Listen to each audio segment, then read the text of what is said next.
All right. What do we hit him with? Like, good evening, ladies and gentlemen? Should we? I mean, good evening, ladies and gentlemen. Okay. Welcome to the first installment of the Nancy Drew Reviews series, where we're going to be ultimately reviewing every single Nancy Drew game on 5 aspects: the story and mystery, the suspects, the puzzles, the music, and the ambiance. I'm Jameson, and this is my host, Julian. Hello, everyone. And we have been longtime fans of the Nancy Drew franchise since we were like in the first grade. Do you want to go ahead and take it away, Julian, with the intro to this game? Sure. So, all right.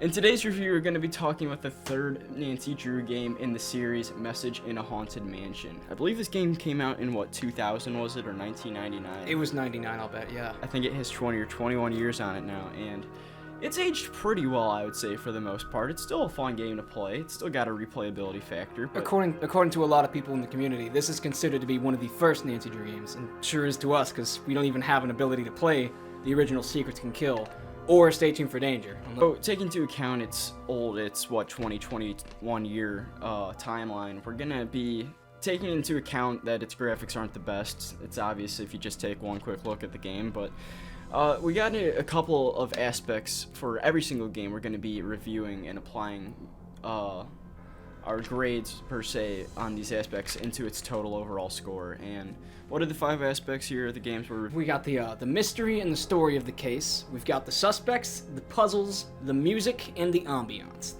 And we'll get into each of those individually as we go on. First, big thanks to Arglefumph, who kind of paved the way and brought us into this whole obsession. If you haven't subscribed to him and you consider yourself to be in the Nancy Drew community, you really aren't, so go sub to him. He's the Nancy Drew guy, and we owe him everything. That's true. He is our Nancy Drew deity, other than Nancy herself, so go check out Arglefumph. I mean, he's got a very good covering of a lot of games, so. Alright, without further ado, let's get into the case. So, we want to go ahead and just waive the whole dated graphics and mechanics thing, because it did take some time for Her Interactive to work those kinks out of the games. But apart from that, it's pretty forgivable when you factor in all the nostalgia that most of the people are playing these games for. Message in a Haunted Mansion follows Nancy heading out to Seattle, rainy old Seattle, to help renovate an old historic mansion that a friend of hers from River Heights, girl she knows through a girl, you know, that kind of connection, to help her renovate this old Chinese remodeled mansion into a bed and breakfast that they can turn a profit on. And as soon as Nancy shows up, or rather before it, there's been a whole bunch of mysterious accidents and almost suspiciously paranormal activity going on at the place. In my opinion, Message in a Haunted Mansion, something that it excels at is the hauntings that are going on throughout the duration of the game. None of them are really planned out except for the fire sequence and the seance. But other than that, there's a couple of really clever hauntings, and some of them are left with the player thinking that they may not have even seen him, maybe that they think their eyes have been playing tricks on him. So the game adheres to the typical Her Interactive formula of keeping 4 actual in-character suspects that you can question and talk to throughout the game. There are a few phone contacts. It is important to note, though, that Treasure on the Shore was the last game that did not have a voice phone filter. So whenever you talk to someone on the phone in this game, it just sounds like they're in the room with you, and it is kind of immersion breaking. But other than that, the basic gist of the story is that Nancy's been called out to just help with renovations, but there's a lot of strange strings of accidents going on that make it look like there's almost sabotage at work. So, on the down low, Nancy begins to investigate. So now we will talk about suspects. Julian, do you want to take that away? This game's kind of notorious for having subpar suspects. In my opinion, there are no real suspects that stand out in any tremendous way throughout the game. You have Louis Chandler, who resides within the library the entire game. You have Rose Green. I didn't hear you coming. I was so wrapped up in my book. An infamous quote out of Louis Chandelier.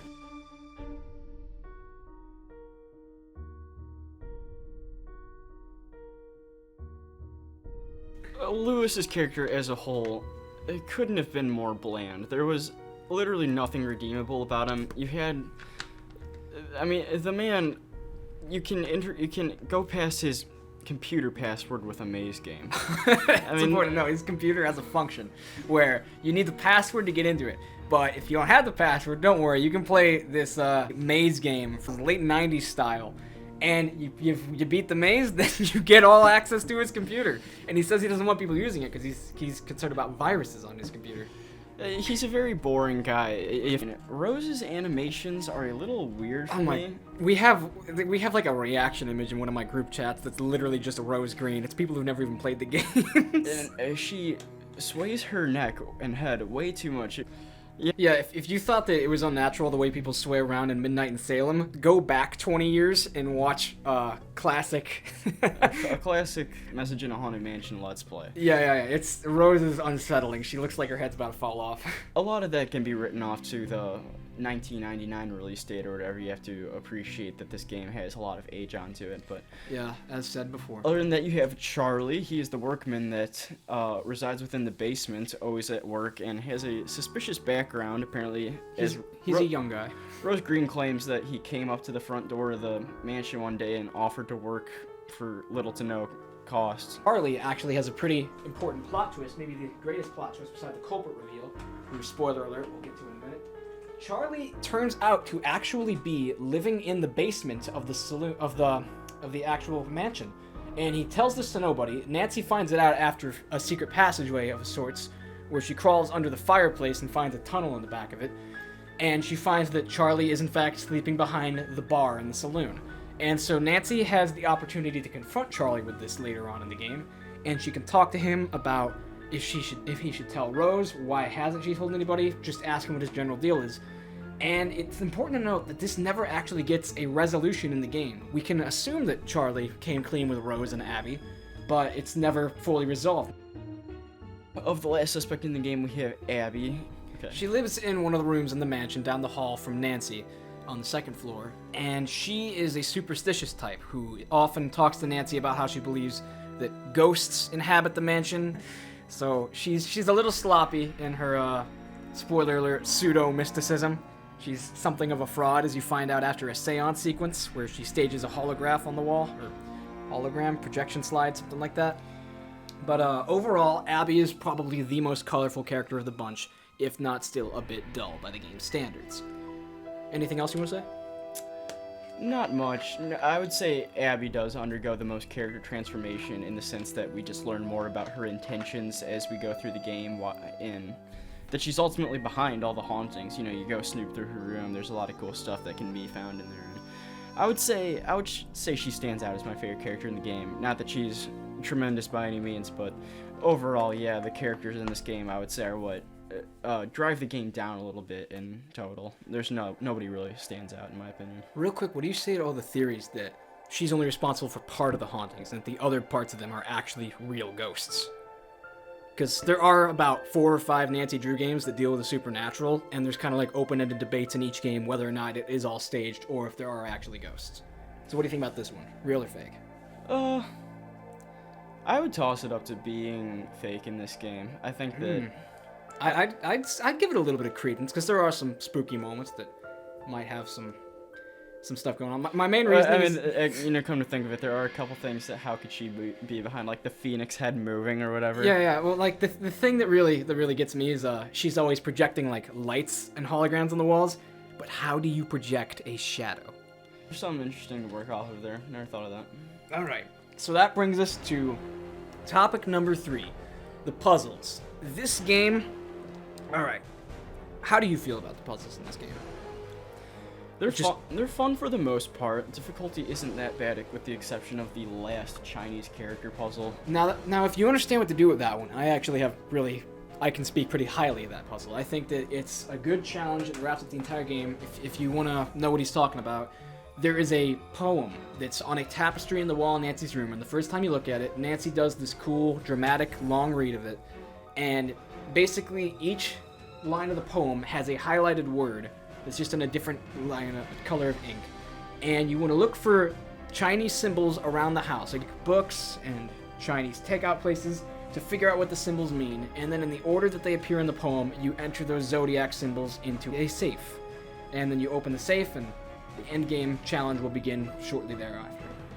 Now, the big problem with this puzzle is that Nancy doesn't make any dialogue note. She makes no mention that you need to be documenting or just taking note of where these Chinese characters are throughout the mansion. So it makes for a really chaotic puzzle when you get to the end game and you realize you need to go back and find these 12 symbols It's just a big mess, and I think it could have been handled a lot better.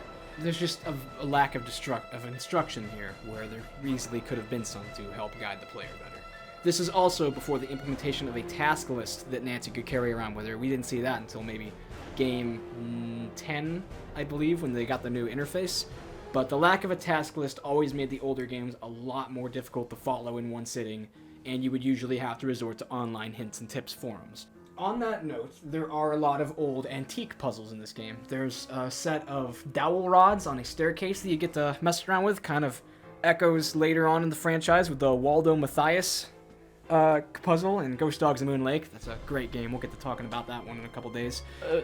Something that really sticks out when I think of puzzles in this game is the horrible pixel perfect Phoenix puzzle that the infamous one the of the tangrams. Right, one of the very first puzzles in the game is Rose asks you to fix a little floor tile puzzle that's in the dining room of the mansion. It's essentially tangrams, but if you had to be frustratingly pixel perfect to get the right inlay pattern down on the ground. And like, you can get all the pieces in the right way, but if they're not the right way the pixels want them, then Nancy won't talk, she won't congratulate you on finishing the puzzle, and it just gets to be really, really difficult. So that brings us on to number 4, which is going to be arguably our favorite, or the best thing about this game, it still holds up, is the music. Yeah, the music stands out in a very positive way for this game. The exploratory casual theme that's played the most, simply walking through the halls, it's very well done in my opinion.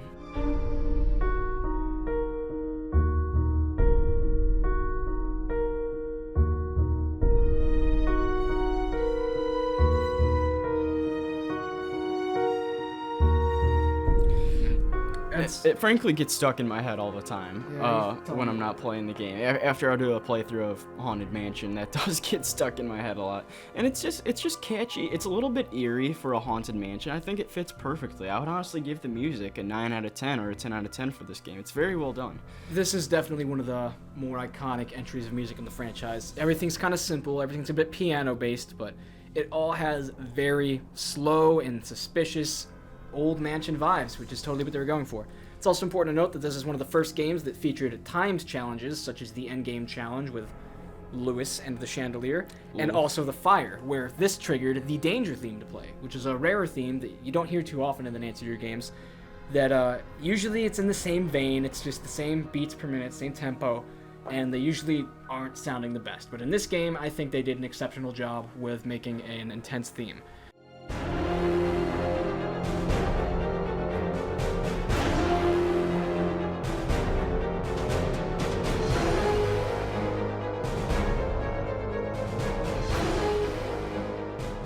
Two more games away, though, we will get to one of the best danger themes that there ever was. So, anything else to say on the topic of music? Not much. In my opinion, it is the best part of the game, but I think I can agree with that, too. And so that brings us to our final topic, the overall ambiance, or atmosphere of the game. Now, that's what this channel is all about by the current title, Nancy Drew Game Ambiance. It may be subject to change in the future, but I personally love these games solely for the atmosphere. I think that this game was brilliant in its ambiance. You have each room feeling distinctly different, and one of the shining parts of the game is Nancy's room for one. I think it's one of my favorite places Nancy sleeps in a game, other than Blackmore Manor, of course, but we'll get to that some other day. It's the Nancy's room is almost like a dark red mahogany. All the wood is really nice. Everything's all cherry colored. She's got a beautiful bed, and the walls are red wallpaper. I think it's really great, but then other than that, you have to look at the diversity that this game had. There's so many cool rooms, and one of them that stands out the most is the saloon-themed cellar that Charlie stays in. I think it's super cool. It just totally breaks the norms of what you'd expect out of a quaint little mansion like this, and I really enjoyed it. And then you also have your cool, creepy places like the attic that's discovered, and there's just a lot of diversity that this small little mansion adds into every single room, and I thought that they did a really good job of that. It's a smaller game, you know. You're confined to the mansion the entire game. There's not that much that you can do to explore, but for what they did in the mansion itself, I think it was brilliant in how every little place has its own kind of theme, if you will. I agree. It's all very warm colors. Not a single blue in the game, maybe some library books. Special edition category that we wanted to add to the game which is to the whole series, which is secret passageways. Because secret passageways have always been a staple of the Nancy Drew franchise all the way back since the books in the 1930s. They've always been something to look forward to somewhere in the story when they find a hidden crawl space or a secret bookshelf or a hidden staircase, as one of the books is even titled. And they really do shine really well in this franchise more than any other. So in this game, there are 2 secret passageways. You want to take one away? Yeah, sure. The one that immediately comes to mind is the very retro secret passageway that's in the library. It's pretty easy to get into. You need to find tiles that are scattered around the entire mansion, and you need to fit them above the fireplace. I don't believe in any order, or at least I think the order is locked in. Like, you can't really mess that up. Yeah.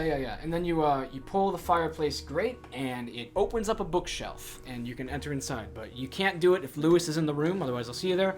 Because this little room is used to find a lantern, which you use to navigate another secret passageway, and also to spy through a painting in the wall on Lewis when he enters his room. And that's a very, very poorly put together challenge, because you have to enter the room about 30 minutes before Lewis gets there for his shift, and you need to make sure that you're there that time exactly.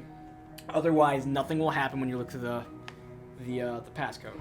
Yeah, her interactive didn't really provide much context on when you have to enter the secret passageway in order to make the game progression go on, but I mean... In the game, as we haven't mentioned this before, it does run on a 24-hour cycle. There's an alarm clock in Nancy's room where you can adjust what time it is by just setting for a new time and then sleeping to it, and it is kind of difficult considering that some characters are only in the house during their certain allotted time schedules, which you can find in Rose's room. So... that being said, it can be difficult to find the suspects you're looking for in a convenient fashion. It's an extremely small secret passageway. There's also one of the Chinese characters, I believe. Child is in there. Something like that, yeah. Not much is done in there, as said before, though, other than the ability to spy on Lewis. But it still has a cool retro feel. You open it and you feel a sense of satisfaction and, hey, look what I did. I mean... it's pretty cool. I'll give it that much. The end of the game typically begins, or really does begin, with Rose announcing that everyone is packing up and leaving for the Winter Festival. Now that is something that's a bit, out of place. There's been no talk about the Winter Festival before the game.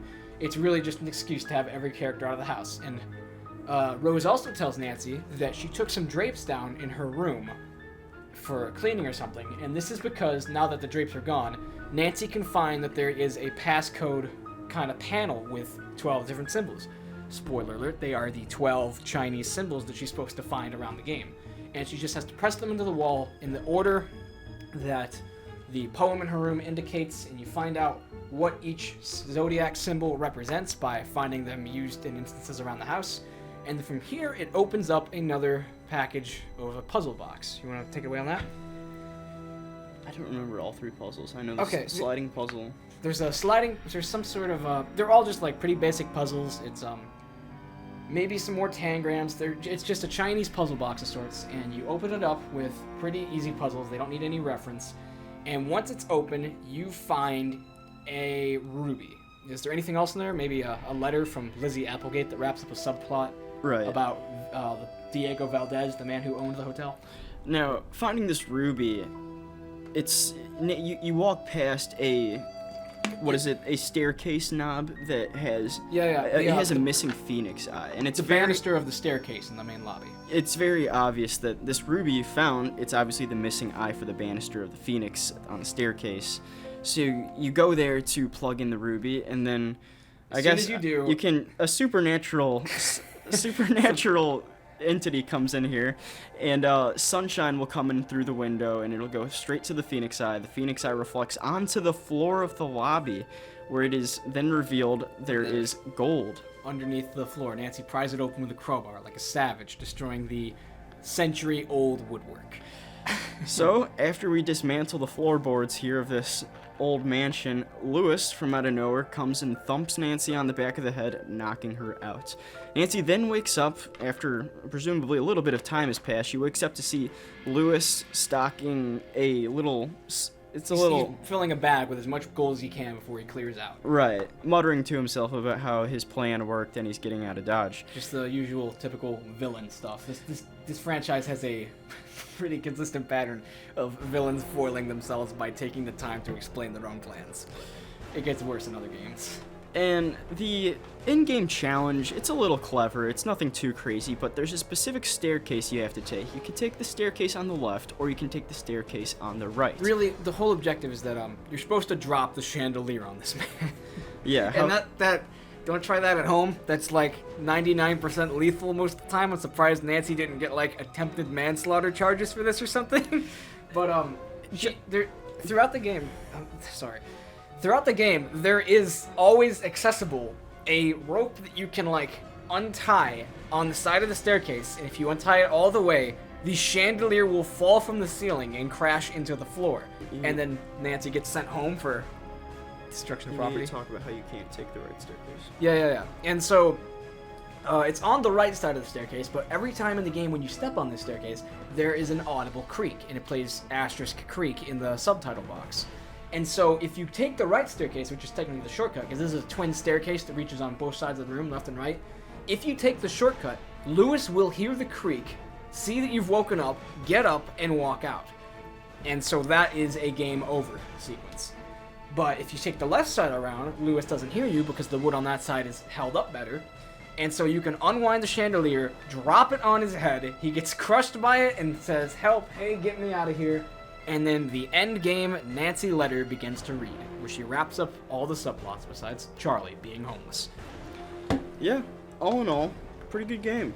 I'd say that nostalgia holds up a whole lot for this game, because this is the first game that showed a pattern in the franchise. Games 4 and 5 both follow similar patterns from this one. They're similar games, and those games progressively get better and better. 6 has a bit of a dip. We'll get into that when we get there. But, yeah, this was the beginning of a trend that really, really put the Her Interactive Nancy Drew games on the scene for young adult mystery fans like ourselves. I'm gonna go ahead and just like debunk the claims that these games are made for girls, because we've been playing them for like 10 years now. But these games are for everybody, and this was the start of the really good trend in the franchise that really got things going. But when you look at this game as a standalone, it does get a little dry. It is really easy to get stumped. Its 2+ qualities that really make the game great are the music. The score of this game is phenomenal, and the atmosphere. I would say that they encapsulate this little mansion feel very, very well. For puzzles, I would say probably more than half the puzzles are okay, but then there's just a couple that have almost no prompting of instructions, and it makes it very difficult for you to figure out what to do. The lack of instruction is it's a big factor in this game. It's really not helpful at all. Word. So overall, I would probably give this, I'm going to say a C. I'd say a good C. So what would you say? Would you agree or would you go higher? Yeah, I would give it a B. All right. He gives it a B. I give it a C.